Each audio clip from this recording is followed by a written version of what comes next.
you remember the moment. Not with anger, but with a cold, hollow clarity.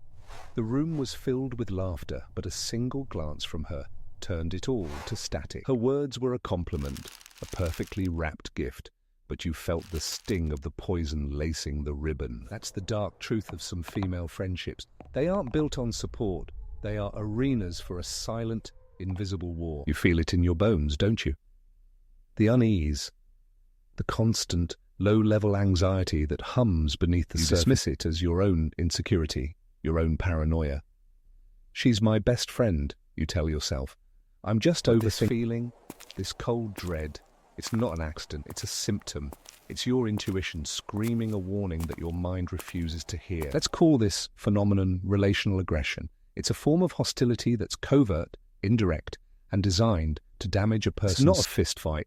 It's a campaign of 1,000 tiny cuts, a backhanded compliment, a secret shared out of concern. Here's the truth. This isn't about friendship, it's about power. It's the desperate act of someone who feels so small, their only way to feel tall. They don't want to see you fail completely. That would remove their target. They want to see you almost succeed, so they can be there to comfort you when you fall. This is psychology, not chance.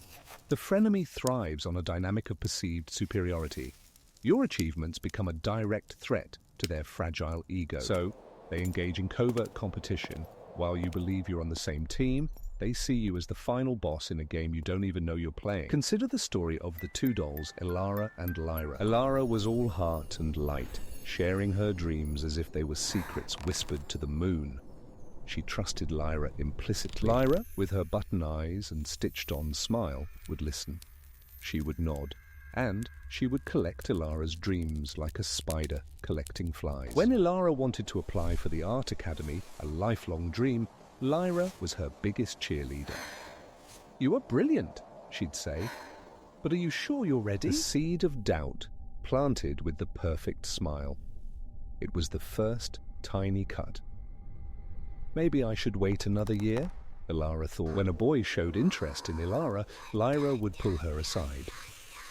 "He's wonderful," she'd whisper, "but I heard he has a reputation. I'm just looking out for you." The lie wrapped in the silk of concern. Another cut. Elara would pull away, convinced she had narrowly avoided heartbreak, thanking Lyra for her wisdom. Lyra's friendship was a beautifully crafted cage.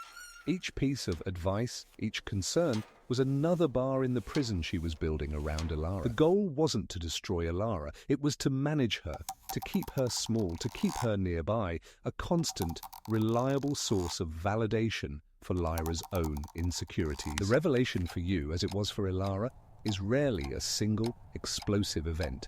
It's a slow burn, a quiet accumulation of evidence. It's the moment you overhear a conversation you weren't meant to hear. The moment you see a text that wasn't meant for your eyes. For Elara, it was a misplaced diary.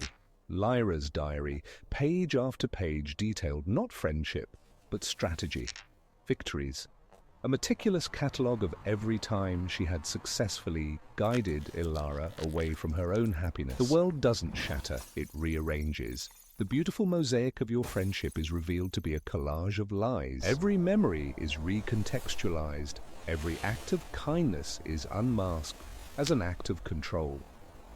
The warmth you felt was just the heat of a lamp, designed to keep a specimen under observation. This is the transformation.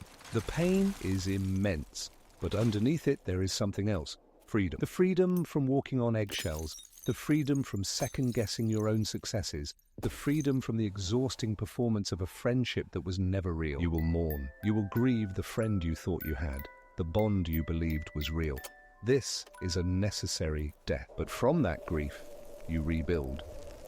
Not on a foundation of shared secrets and fragile egos, but on the bedrock of self-respect. You learn to trust that cold feeling in your gut.